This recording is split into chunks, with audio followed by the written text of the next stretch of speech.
नमस्कार। कर्नाटका में लोकतंत्र का उत्सव चल रहा है। बीजेपी ने तो हमेशा चुनावों को लोकतंत्र के महोत्सव के रूप में सेलिब्रेट किया है।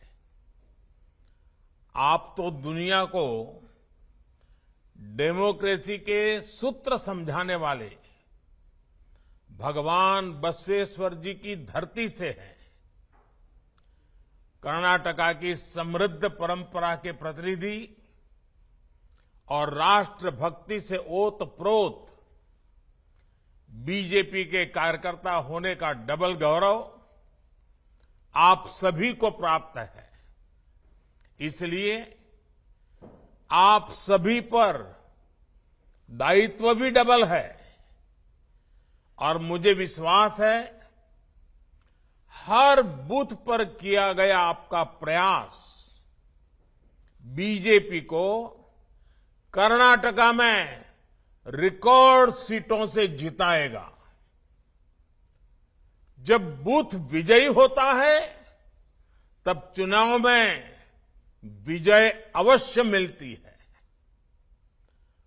बूथ पर विजय दिलाने की आपकी भावना ही पार्टी को चुनाव जिताती है। पार्टी का एक अनुशासित कार्यकर्ता होने के नाते 2 दिन बाद मैं भी आप सभी कार्यकर्ताओं के बीच आ रहा हूं। कर्नाटका की जनता के दर्शन करने के लिए आ रहा हूं। कर्नाटका की जनता के आशीर्वाद लेने के लिए आ रहा हूं। साथियों, बीते दिनों मैं सरकारी कार्यक्रमों के दौरान कर्नाटका में जहां भी गया वहां की जनता ने हम सभी पर खूब आशीर्वाद बरसाया। आजकल चुनाव प्रचार के दौरान भी बीजेपी नेताओं पर जो भी नेता वहां जाकर के आते हैं जो बताते हैं, कर्नाटका के लोग अपना अपार स्नेह बरसा रहे हैं। हर छोटे मोटे कार्यकर्ता पर स्नेह बरसा रहे हैं। ये दिखाता है कि कर्नाटक की जनता का कितना विश्वास बीजेपी पर है। मैं आज कर्नाटका बीजेपी का भी अभिनंदन करूंगा कि उन्होंने इस बहुत बड़े कार्यक्रम का आयोजन किया और पूरी तरह संगठन की शक्ति का जोर लगाया। चुनाव की इस हलचल के बीच कार्यकर्ताओं से बात करके मुझे भी काफी कुछ सीखने को मिलेगा। आइए, मैं लंबा भाषण न करते हुए आप ही से संवाद करना चाहता हूं। मुझे पहला सवाल भेजा है विरूपाक्षप्पा जी का है। वो शिवमोगा से हैं। उनका सवाल है, मैं अपना बूथ जीतकर अपनी पार्टी की जीत को और मजबूत करना चाहता हूं। कुछ बूथ हमेशा से दूसरी पार्टियों के किले गढ़ रहे हैं। ऐसे में अगले 10 दिन में क्या करें कि इस बार हमारी पार्टी ये बूथ जीत सके। विरूपाक्षप्पा जी, सबसे पहले तो मैं आपको बधाई देना चाहता हूं कि आप विजय के विश्वास से भरे हुए हैं। आप अपना बूथ जिताने के लिए इतने उत्सुक हैं और भी वहां जो आप कहते हैं कि औरों का गढ़ है, कार्यकर्ता का ये जज्बा, सभी का यही जज्बा बीजेपी को दूसरी पार्टियों से अलग बनाता है। आपको बूथ जीतना है तो सबसे पहले काम करिए। आपके जैसे ही कर्मठ और विजय का विश्वास रखने वाले 10 पुरुष कार्यकर्ता और 10 महिला कार्यकर्ता 20 लोगों की जोड़ी बनाइए और मजबूत जोड़ी बनाइए, टीम बनाइए। कर्नाटका के उज्जवल भविष्य के लिए, कर्नाटका के नौजवानों के उज्जवल भविष्य के लिए भाजपा की केंद्र सरकार हो या भाजपा की राज्य सरकार हो, ये मिलकर के कैसे काम कर रही है, इसकी सारी जानकारी आपके मोबाइल में होनी चाहिए, आपकी डायरी में होनी चाहिए, और डायरी हमेशा साथ होनी चाहिए। और ये सारी बातें आपके दिलो दिमाग में भी होनी चाहिए। गरीब हो, दलित हो, पिछड़े हो, महिला हो, किसान हो, नौजवान हो, इन सभी के लिए जो काम हमारी सरकार ने किए हैं, ये सारी जानकारी आपके पास उपलब्ध होनी चाहिए। करोगे ना? इन जानकारियों के साथ साथ आप और आपका बनाया 10-10 लोगों का ग्रुप, यानी 2-2 लोगों की जोड़ी, एक पुरुष कार्यकर्ता, एक महिला करता, जब आपके बूथ के लोगों के पास जाएगा, परिवार के अंदर जाना चाहिए। वो बाहरी पैम्फलेट देकर के निकल जाते, ऐसा नहीं। घर में जाकर के एक पुरुष कार्यकर्ता, एक महिला करता, दोनों साथ जाए, एक घर में जाकर के बैठे। बुजुर्ग लोग हैं तो उनको जरा प्रणाम कीजिए, बच्चों को प्यार कीजिए, परिचय पूछिए, घर में क्या करते हैं, कहाँ के हैं, कैसे करते हैं, क्या व्यवस्था, सारी बातें उनसे सुनिए। फिर कहिए कि देखिए हम तो भाजपा के कार्यकर्ता हैं, आप कुछ पूछना चाहते हैं क्या, आप कुछ कहना चाहते हैं क्या। फिर हम लारे जो काम है, सकारात्मक काम है, उनके साथ 1 to 1 बातें कीजिए। एक परिवार में आधा पौना घंटा, 1 घंटा बिताइए, बहुत फायदा होगा।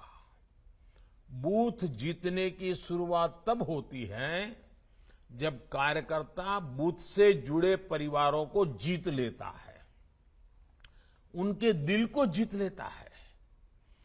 आप लोगों से जब बातें करेंगे, कई स्तर पर चर्चा कर सकते हैं। जैसे दुनिया के अनेक देशों में अर्थव्यवस्था की हालत खराब है, लेकिन हमने कैसे भारत की अर्थव्यवस्था को मजबूती से संभाले रखा है, लोग देख रहे हैं, लोगों को पता होता है। दुनिया के अनेक देश कोरोना से लड़ने में पस्त हो गए, लेकिन भारत ने सफलता से कोरोना से लड़ाई लड़ी है। आज देश गरीबी के खिलाफ लड़ रहा है, आज देश इंफ्रास्ट्रक्चर पर रिकॉर्ड निवेश कर रहा है, आज देश किसानों को किस तरह से लाखों करोड़ रुपए किसान सम्मान निधि के माध्यम से भेजकर उन्हें ब्याजखोरों से बचा रहा है। बीजेपी और दूसरी पार्टियों में सबसे बड़ा फर्क अप्रोच का है। बीजेपी आने वाले 25 साल में विकसित भारत के रोडमैप पर काम कर रहा है। आप देखें, हमारे जो विरोधी हैं उनका क्या एजेंडा है? उनका एजेंडा है सत्ता हथियाना। हमारा एजेंडा क्या है? 25 साल में देश को विकसित बनाना, गरीबी से मुक्त बनाना, नौजवानों के सामर्थ्य को सबसे आगे बढ़ाना। आने वाले 25 साल में कर्नाटका की विकास यात्रा को नेतृत्व देने के लिए बीजेपी एक युवा टीम का निर्माण कर रही है। हमारी कोशिश है कर्नाटका में बेंगलुरु जैसे अनेक ग्लोबल हब बन सके। भारत की स्टार्टअप क्रांति को कर्नाटका लीड करता रहे। आप अपने बूथ के फर्स्ट टाइम वोटर से भी जरूर मिलिए, उनका एक सम्मेलन भी कर सकते हैं, उनकी कोई स्पर्धा, साइकिल स्पर्धा जैसा कार्यक्रम भी बना सकते हैं। आप उन्हें भाजपा को वोट देने के लिए प्रेरित कीजिए। लंबे अरसे से कर्नाटक में बीजेपी का बड़ा जनाधार रहा है। आप पूर्ण बहुमत की स्थिर बीजेपी सरकार के लिए वोट मांगेंगे तो कर्नाटका की जनता जरूर आशीर्वाद देगी। उनको समझाइए कि कर्नाटक में लगातार अस्थिरता से कितना नुकसान हुआ है और दिल्ली में पिछले 9 साल से आपने मजबूत स्थिर सरकार बनाई, इतना कितना लाभ हुआ है। इस बार भी वहां पर मजबूत और स्थिर सरकार बनाइए। चलिए आइए, मैंने काफी लंबी बात कर ली शिवमोगा के हमारे साथियों से। अब दूसरा सवाल जो मुझे मिला है वो फकीरप्पा जिंदे जी का है। वो चित्रदुर्गा जिले से हैं और वो पूछते हैं, सर हम लोग हमेशा डबल इंजन सरकार की बात करते हैं, डबल इंजन सरकार की परिभाषा आपके लिए क्या है? डबल इंजन सरकार से कर्नाटका के विकास को क्या लाभ होगा? चलिए, फकीरप्पा जी ने बहुत ही अच्छा सवाल पूछा है, डबल इंजन सरकार के संबंध में पूछा है और उसका सीधा और साधारण मतलब है विकास की डबल रफ्तार। बीते 9 वर्षों का देश का अनुभव रहा है कि जहां जहां बीजेपी की डबल इंजन सरकार है वहां वहां गरीब कल्याण की योजनाएं तेजी से जमीन पर उतरी है। हर घर जल योजना में कर्नाटका देश के अग्रणी राज्यों में है, क्योंकि यहां भी भाजपा सरकार है, वहां भी भाजपा सरकार है। इसलिए संभव हो पा रहा है क्योंकि यहां डबल इंजन सरकार है। आपको मैं बताऊं, जो राज्यों में भाजपा सरकार नहीं है, लोकतंत्र में स्वाभाविक है, लेकिन करते क्या है, केंद्र सरकार की कोई भी योजना उनके यहां सफल ना हो, उनको डर लगता है कि अगर सफल हो गई तो मोदी का जय जयकार हो जाएगा। कुछ लोग तो योजना से जुड़ते ही नहीं है। कुछ राज्य ऐसे हैं वो योजना का नाम बदल देते हैं, स्टिकर नया लगा देते हैं। देश में एक बात आप हैरान हो जाएंगे, गरीबों को अनाज देने के लिए 1 nation 1 ration card supreme court को हुक्म करना पड़ा। क्यों? क्योंकि डबल इंजन सरकार उस राज्य में नहीं थी। देखिए, पीएम किसान सम्मान निधि में यहां कर्नाटका सरकार 4,000 रुपये अपनी तरफ से भी जोड़ रही है, भारत सरकार 6,000 रुपये दे रही है, राज्य सरकार 4,000 रुपये, दोनों भाजपा की सरकार। किसान को क्या मिल रहा है? 10,000 रुपये मिल रहा है। तो हुआ नहीं डबल लाभ। आप देख रहे हैं कि बीते 9 वर्षों में भारत दुनिया भर के निवेशकों के लिए महत्वपूर्ण केंद्र बना है। रिकॉर्ड निवेश भारत में हो रहा है। डबल इंजन सरकार के कारण इसका बहुत बड़ा लाभ कर्नाटका को मिला है। अगर यहां ऐसी सरकार आएगी जो बात बात पर केंद्र सरकार से लड़ती रहेगी, योजनाओं को रोकती रहेगी, जनता जनार्दन का जो भी हो जाए उनकी राजनीति चलते रहे, अगर यही हुआ तो सारे इंफ्रास्ट्रक्चर के प्रोजेक्ट्स को वो लटकाती रहेगी। हम रोड बना चाहेंगे, वो जमीन संपादन का काम ही धीरे धीरे करेंगे। तो कैसे निवेश आएगा? निवेश नहीं आएगा तो कर्नाटका में नए रोजगार कैसे बन पाएंगे? यानी डबल इंजन की सरकार का न रहने पर जनता पर डबल मार पड़ती है। और आप देखिए, आप सामान्य नागरिक से बात करते ये भी बता सकते हैं कि देखो भाई, ट्रैक्टर है, हम बहुत बढ़िया काम करता है, लेकिन ट्रैक्टर का एक पहिया आप मारुति कार का लगा दें तो बताइए वो ट्रैक्टर चलेगा क्या? किसी के काम आएगा क्या? वो खुद ही अपनी उसमें बर्बादी करेगा कि नहीं करेगा? जैसे एक ही प्रकार की व्यवस्था गति तेज देती है, वैसे ही डबल इंजन की सरकार गति तेज देती है। छोटी छोटी बातें लोगों के साथ बैठ करके समझाइए, मतदाताओं के साथ चर्चा करके बताना चाहिए। और बूथ लेवल पे बताना चाहिए। लंबे लंबे बड़े भाषण करने की जिम्मेवारी जिसकी है वो करेंगे। हम कार्यकर्ताओं को तो बूथ को ही जीतना है और बूथ पर ही हमारी शक्ति हमें लगानी है। तब डबल इंजन सरकार का असली मतलब समझ लोगों को आ जाएगा। साथियों, जब भी भाजपा को सेवा करने का मौका मिलता है तो विकास की स्पीड और स्किल दोनों बढ़ जाती है।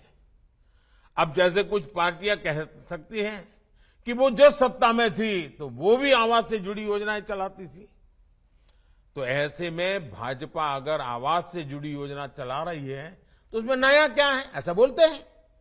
इसका ही उत्तर है स्पीड और स्केल, सोच और अप्रोच। अब मैं आपको बताता हूं कि आवास योजनाओं में हमने क्या बदलाव किए। मैं ये छोटी छोटी बातें इसलिए बताता हूं कि आप कार्यकर्ताओं को मतदाताओं के बीच जाकर के बताने में सुविधा हो जाएगी।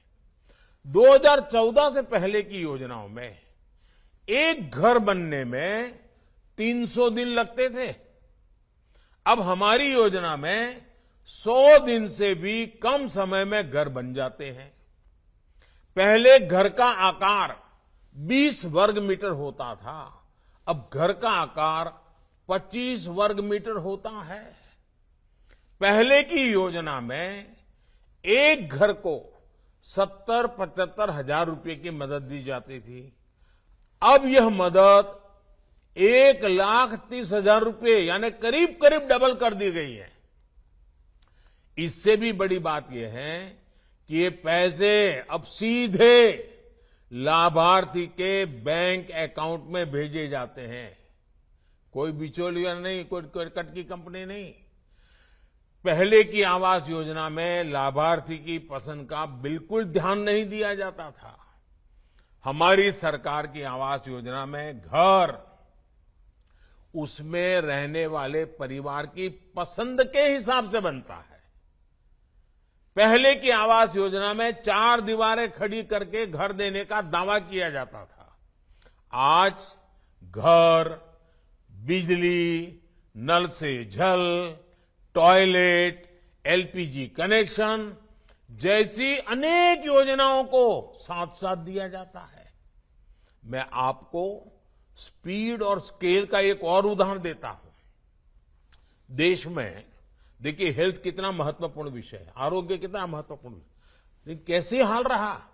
देश में पहला एम्स 1956 में शुरू हुआ। कांग्रेस ने उसका भरपूर श्रेय लिया, ढोल बजाते रहे बस। लेकिन दूसरा एम्स कब शुरू हुआ?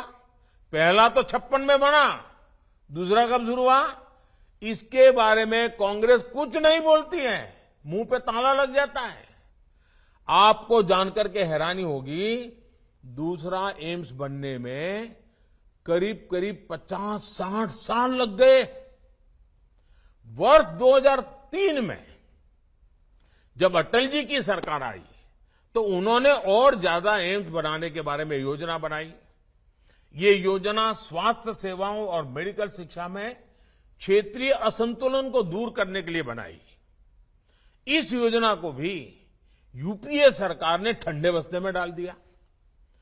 बहुत ज्यादा मांग बढ़ने और देश की जनता की मांग करने पर आधे अधूरे मन से काम किया गया। किसी तरह 2014 तक देश में एम्स की संख्या बढ़कर के 7 पहुंची। याद रखो, यानी 60 साल में एम्स की संख्या 1 से बढ़कर 7 हुई। लेकिन अगले 9 वर्षों में जब हम आए तो हमने देश में एम्स की संख्या को 3 गुना बढ़ा दिया। अब बताइए डबल इंजन सरकार की ताकत है कि नहीं है? अब देश में 7 नहीं 20 एम्स है, 20।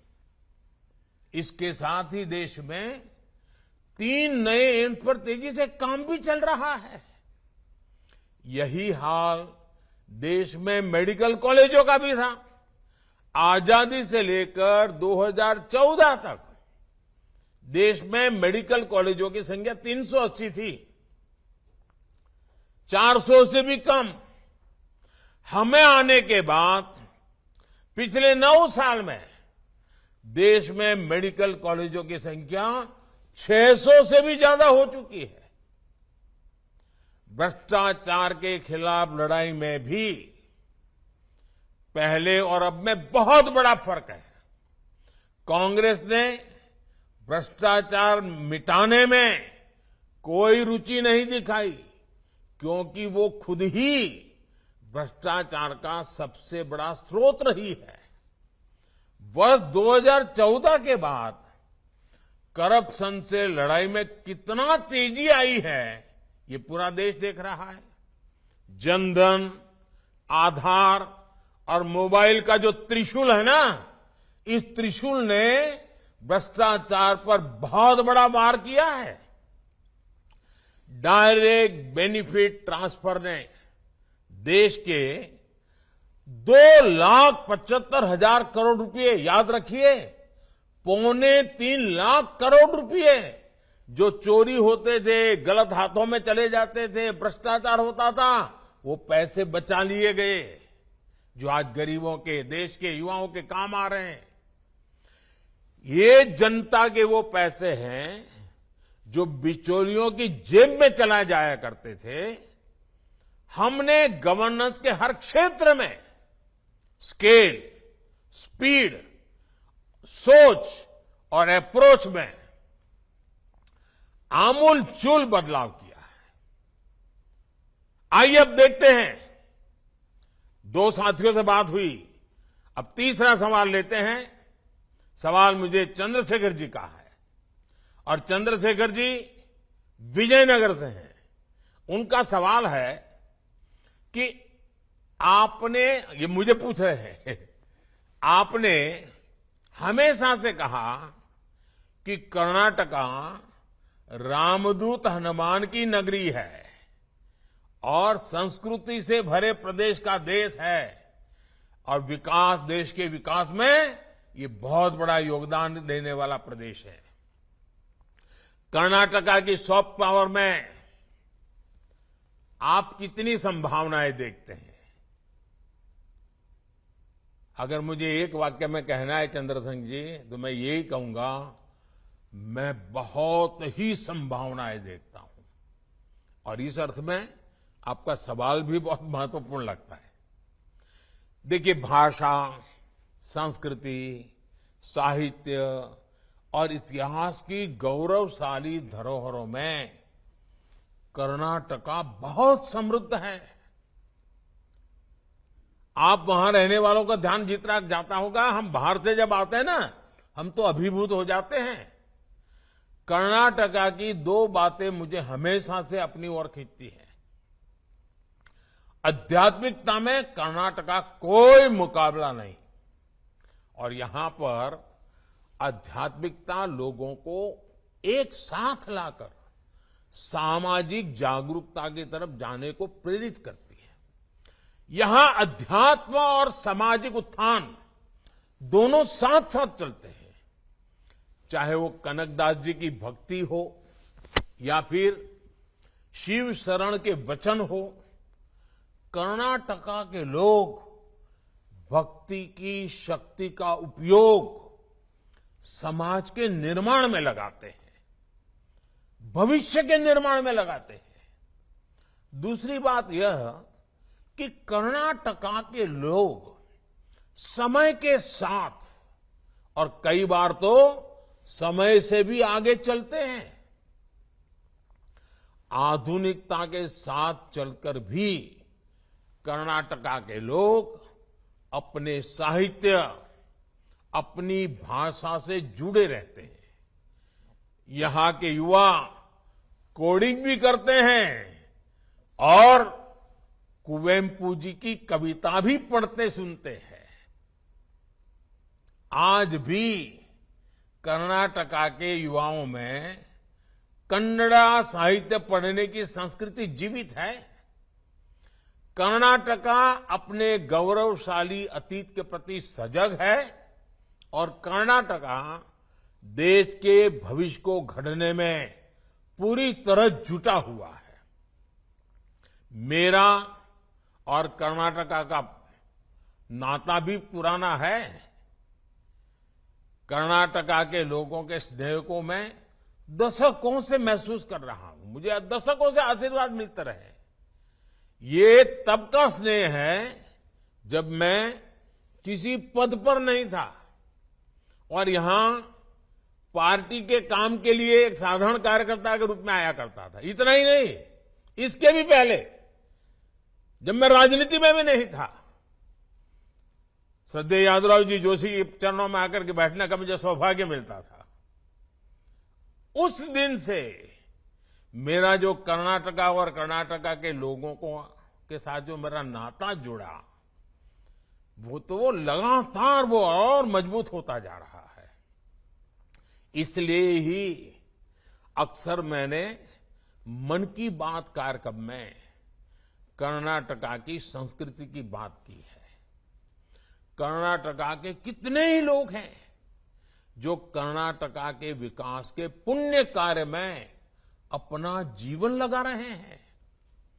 ऐसे लोगों की तपस्या को सबके सामने लाने का प्रयास मैं मन की बात में भी मौका नहीं छोड़ता हूं। जब भी मौका मिले मन की बात में मैं कर लेता हूं। और आपको मालूम है, अब इस रविवार को मन की बात का 100वां एपिसोड है, सेंचुरी लगाने का। वो आपके आशीर्वाद से संभव है, देशवासियों के आशीर्वाद से संभव है। और मैं तो इसके लिए देशवासियों को बधाई देता हूं। साथियों, आज भारत अपनी विरासत पर गौरव के साथ ही अपनी संस्कृति, अपनी आस्था, अपने इतिहास से जुड़े प्रसिद्ध स्थानों को आधुनिक अवतार के सामने ला रहा है। इसमें कर्नाटका की सॉफ्ट पावर की भी उतनी ही बड़ी भूमिका है। कर्नाटका में इसके लिए अनेक संभावना है, जिनको डबल इंजन सरकार ही अवसरों में बदल सकती है। चलिए अब देखते हैं, हमारे साथ चौथा सवाल भी हो रहा है। ये अरुण सेठ जी का सवाल है और वो दक्षिण कन्नड़ा से हैं। उनका सवाल है कि कांग्रेस ने हर जगह मुफ्त रेवड़ियों का वादा किया है। मुफ्त की रेवड़ियों की राजनीति पर आपके क्या विचार, हमारा मार्गदर्शन करिए। एक तो मुझे अच्छा लगा कि हमारे कन्नड़ा भाषी भी लोग और छेक दक्षिण कन्नड़ा में भी रेवड़ी शब्द समझ आ गया है। देखिए, हमारे देश में कुछ राजनीतिक दलों ने राजनीति को सिर्फ सत्ता और भ्रष्टाचार का साधन बना दिया। इसको हासिल करने के लिए वो साम दाम दंड भेद हर तरह का तरीका अपना रहे हैं। इन राजनीतिक दलों को देश के भविष्य की, आने वाली पीढ़ियों की, मेरे कर्नाटका के बच्चों की, मेरे कर्नाटका के नौजवानों की, मेरे कर्नाटका की नौजवान बेटियों की, उनको कोई चिंता नहीं है। मुफ्त की रेवड़ी की राजनीति की वजह से कई राज्य इतना बेतहाशा खर्च अपनी दलगत राजनीति की भलाई के लिए कर रहे हैं, राज्य कर्ज में डूबते चले जा रहे हैं और आने वाली पीढ़ियों का भी वो खा जा रहे हैं। देश ऐसे नहीं चलता, सरकार ऐसे नहीं चलती। सरकार को पीढ़ियों बनाने का लिए भी काम करना होता है। सरकार को वर्तमान के साथ साथ भविष्य का भी सोचना पड़ता है। सरकार सिर्फ सुबह शाम रोजमर्रा की रोजी रोटी कमाने वाली जिंदगी पर नहीं चल सकती, बल्कि उसको एसेट क्रिएशन पर काम करना पड़ता है, संपदा बनानी पड़ती है, ताकि दशकों दशक तक देश के हर परिवार का जीवन ठीक से चलता रहे। इसलिए बीजेपी शॉर्टकट नहीं, बल्कि विकसित भारत के निर्माण के लिए काम कर रही है। और आप कभी रेलवे स्टेशन पर गए होंगे तो देखते होंगे, कुछ लोग एक प्लेटफॉर्म से दूसरे प्लेटफॉर्म पर जाना है तो ऊपर का वो ब्रिज छोटा सा चढ़ करके जाते हैं, और कुछ लोग जल्दी में नीचे ही कूद करके पटरी क्रॉस करके भागने की कोशिश करते। वहां लिखा होता है, shortcut will cut you short. ये सब जगह पे लागू होता है। साथियों, बीजेपी सिर्फ 5 साल के नहीं, सिर्फ हमारी सत्ता के लिए नहीं, बल्कि हम देश के लिए सोचते हैं। हम दल के लिए नहीं, देश के लिए सोचते हैं। हम सिर्फ हमारी आज की चुनाव की राजनीति के लिए नहीं, हम 25 साल में भारत को कहां ले जाएंगे, इस सपनों को साकार करने के लिए काम कर रहे हैं। हां, कुछ तात्कालिक चुनौतियों से निपटने के लिए देश के गरीब परिवारों को हर संभव सहायता दी जा रही है। वो सरकार का दायित्व है। अब कोरोना वैक्सीन के समय हमें जरूरत लगी तो हमने मुफ्त वैक्सीन दिया देश को, क्योंकि जिंदगी बचानी थी। और वो आज मेरे देश को आगे बढ़ाने में काम कर रहे हैं। मुफ्त राशन देने की जरूरत पड़ी, देना था, दिया, क्योंकि देश में कोई व्यक्ति भूखा नहीं रहना चाहिए। लेकिन देश को आगे बढ़ाना है तो हमें ये रेवड़ी कल्चर से मुक्त होना ही पड़ता है। बीजेपी सरकार आज पूरे देश में आधुनिक फिजिकल, डिजिटल और सोशल इंफ्रास्ट्रक्चर पर अभूतपूर्व निवेश कर रही है। यही आज की पीढ़ी के साथ साथ भविष्य की पीढ़ियों को भी काम आने वाला है। अब देखिए, road, rail, airport, port, solar park, गरीबों के घर, पानी की लाइनें, gas pipeline, medical college, AIIMS, IIT, triple IT, IIM, ऐसी संपदा बनाने पर हमारा फोकस है। अब आज से 25 साल पहले अगर मेडिकल कॉलेज बनाई होती तो आज देश के पास लाखों डॉक्टर होते। हमें डॉक्टरों की कमी नहीं होती। नर्सिस की कितनी कमी है।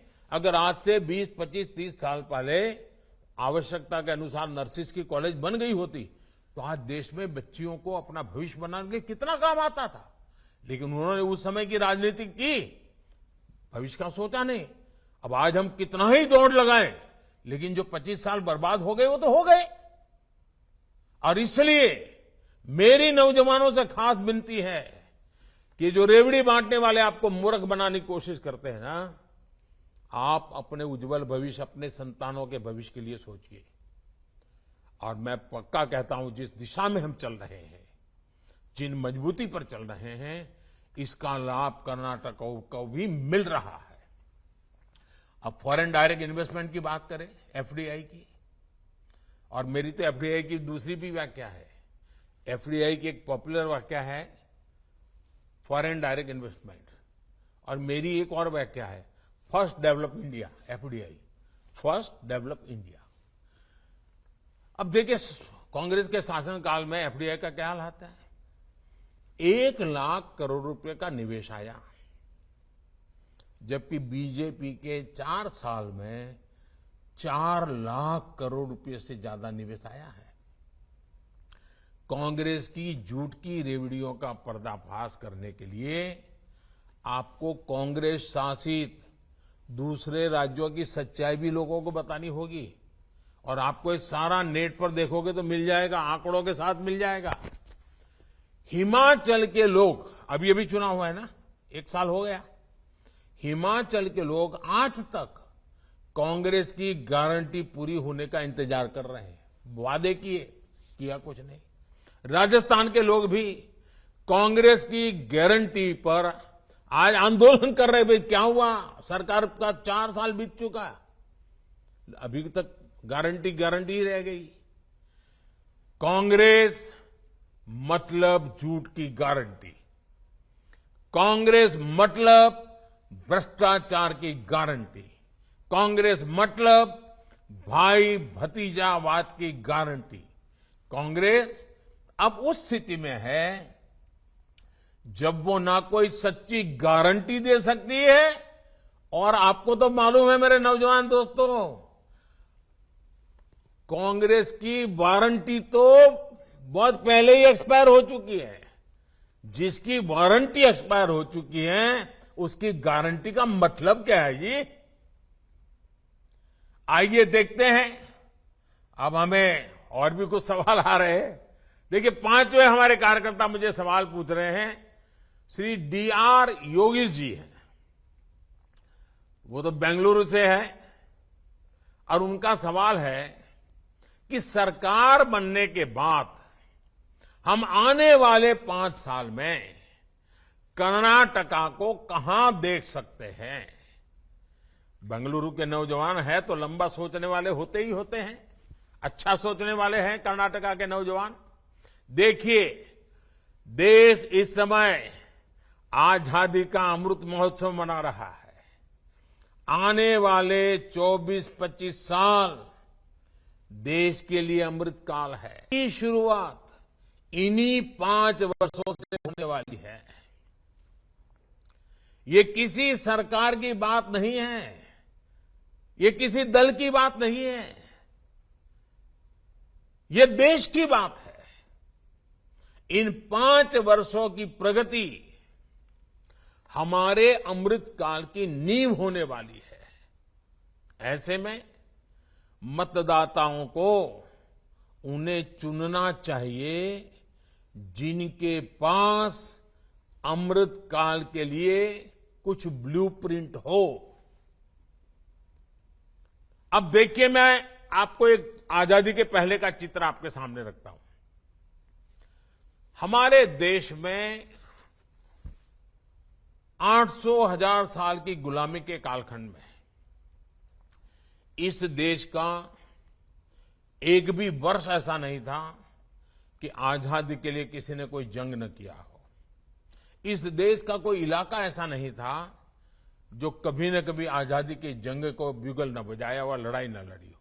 लेकिन 1920 के बाद पूज्य बापू के नेतृत्व में जो बातें शुरू हुई और पूज्य महात्मा गांधी ने आजादी लेके रहूंगा का जो मुद्दा आगे बढ़ाया, क्विट इंडिया का मुद्दा आगे बढ़ाया, 25 साल के भीतर है ना, 800-900 साल से हम लड़ रहे थे, लेकिन वो 25 साल ऐसे महत्व के बन गए कि 1947 में आजादी आई।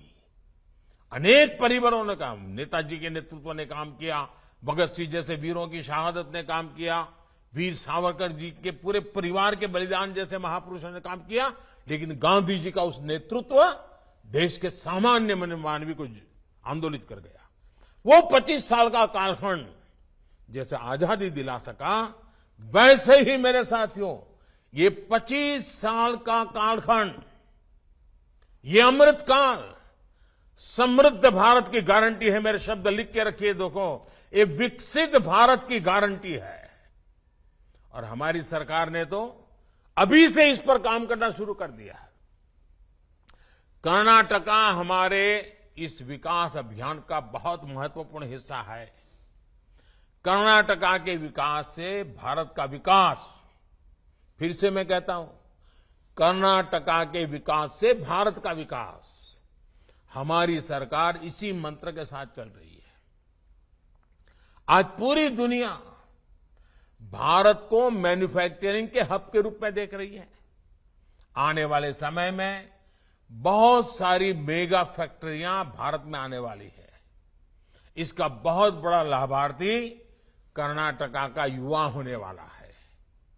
इसके लिए हमें बहुत तेज गति से कर्नाटका के इंफ्रास्ट्रक्चर को आधुनिक बनाना है, तेज गति से मल्टी मॉडल बनाना है। आज देखिए, बेंगलुरु का इंटरनेशनल एयरपोर्ट कितना आधुनिक, कितना शानदार बन चुका है। रेलवे स्टेशन भी एयरपोर्ट से कम नहीं है। बेंगलुरु मेट्रो की प्रशंसा भी पूरे देश में हो रही है। बेंगलुरु मैसूरू एक्सप्रेसवे बहुत शानदार बना है। आज पूरे कर्नाटका में ऐसे प्रोजेक्ट्स पर काम चल रहा है। अब देखिए शिवमोगा एयरपोर्ट, बीदर एयरपोर्ट, तुमकुर में HAL की फैक्ट्री, ऐसे अनेक प्रोजेक्ट पूरे हो चुके हैं। बाकी प्रोजेक्ट पर भी हमें बहुत कम समय में काम पूरा करना है। इसके लिए डबल इंजन सरकार, और वो भी कर्नाटका में पूर्ण बहुमत वाली भाजपा की स्थिर और मजबूत सरकार होना बहुत आवश्यक है। हम अगले 5 साल में ऐसा कर्नाटका बनाने वाले हैं जहां मेरे गांव का सामर्थ्य, मेरे किसानों का सामर्थ्य, मेरी माताओं बहनों का सामर्थ्य, मेरे नौजवानों का सामर्थ्य, मेरे दलित भाई बहनों का सामर्थ्य, मेरे आदिवासी भाई बहनों का सामर्थ्य, ये शक्ति, ये सामर्थ्यवान बने, सशक्त बने, समर्थ हो, संवेदनशील हो, और हम सब मिलकर के दिल्ली की सरकार हो या कर्नाटका की सरकार, मैं हूं या आप हो, कर्नाटका का विकास, देश का विकास, देश को गति देने के लिए कर्नाटक का विकास, हमें पूरी सक्षमता के साथ आगे बढ़ना है, विश्वास के साथ आगे बढ़ना है। साथियों, इन्हीं वजह से आज कर्नाटका की जनता बीजेपी की पूर्ण बहुमत की स्थिर और मजबूत सरकार बनाने के तैयार है। साथियों, ये मेरा सौभाग्य है कि मुझे आप सबसे आज बूथ लेवल के लाखों कार्यकर्ताओं के दर्शन करने का भी सौभाग्य मिला है, आपसे बातचीत करने का भी सौभाग्य मिला है, और मैं आश्वस्त हो गया हूं कि इस बार सारे रिकॉर्ड तोड़ करके भारतीय जनता पार्टी को कर्नाटका की जनता विजयी बनाने वाली है, आशीर्वाद देने वाली है। लेकिन साथियों, जनता के आशीर्वाद उसको हमें पोलिंग बूथ तक पहुंचाना पड़ता है। आंधी कितनी ही तेज क्यों ना हो, लेकिन साइकिल की ट्यूब लेके खड़े हो जाए तो हवा नहीं भरती है, पंप लगता है। वैसे ही आंधी है, आशीर्वाद का प्रवाह है, लेकिन पोलिंग बूथ तक ले जाने के लिए कार्यकर्ता डटे रहना चाहिए, बूथ कमेटी डटी रहनी चाहिए, बूथ की शक्ति लगनी चाहिए। और आप देखिए, बूथ विजय निश्चित हो जाएगा, और जब बूथ विजय हो जाएगा तो कर्नाटका के उज्जवल भविष्य की गारंटी भी पक्की हो जाएगी। और इसलिए हमें एक पल भी निश्चिंत नहीं। अब कुछ लोग कहेंगे, मोदी जी आपने सार्वजनिक रूप से इतनी सारी बता दी तो और पार्टियां भी ये उसका फायदा उठाएगी। मुझे कोई प्रॉब्लम नहीं है साथियों, सच्चे अर्थ में जनता के बीच में ईमानदारी से काम करने का हर एक को अधिकार है। लेकिन मुझे पक्का मालूम है, मैं सब पब्लिकली बता रहा हूं, तरीके बता रहा हूं, कोई सीक्रेट नहीं रखता हूं, लेकिन मुझे मालूम है उन लोगों की आदतें ऐसी हैं कि वो इस रास्ते पर चल ही नहीं सकते। ये तपस्या है, तपस्या, और भाजपा कार्यकर्ता तपस्या कर सकता है, इसलिए ऐसी बातें उनको कहने का मेरा हिम्मत हो जाती है। और मुझे विश्वास है कि आपकी तपस्या, आपका संघर्ष, आपका सामर्थ्य, बूथ पर ही ताकत लगाने का आपका संकल्प बूथ को विजयी बनाए के रहेगा। बूथ विजयी होगा तो कर्नाटका विजयी होने वाला है, बूथ विजयी होगा तो भाजपा सरकार पक्की बनने वाली है, और डबल इंजन सरकार वापस आएगी, ये मेरा पूरा विश्वास है। लोकतंत्र के उत्सव में आपकी भागीदारी, आपके परिश्रम को सशक्त करने के लिए मैं भी आपके साथ एक कार्यकर्ता के नाते जुटने वाला हूं। बीजेपी के कार्यकर्ता के नाते मुझसे जो कुछ भी बन पड़ेगा, आप कार्यकर्ता जो भी मुझे आदेश करेंगे, मैं भी कंधे से कंधा मिलाकर आपके साथ खड़ा रहूंगा, काम करूंगा। और कर्नाटक की जनता का आशीर्वाद लेना ये मेरे लिए बहुत बड़ा सौभाग्य होता है। आने वाले दिनों में हम घर घर जाकर बीजेपी के प्रति हर कन्नडिगा को, हर मेरे कन्नडिगा भाई को, उनके विश्वास को और मजबूत करेंगे। आपको पूरे विश्वास के साथ फ्रंट फुट पर खेलना है। हमें हर बूथ, हर पन्ने तक पहुंचना है। आप सभी को मेरी बहुत बहुत शुभकामनाएं, बहुत बहुत धन्यवाद।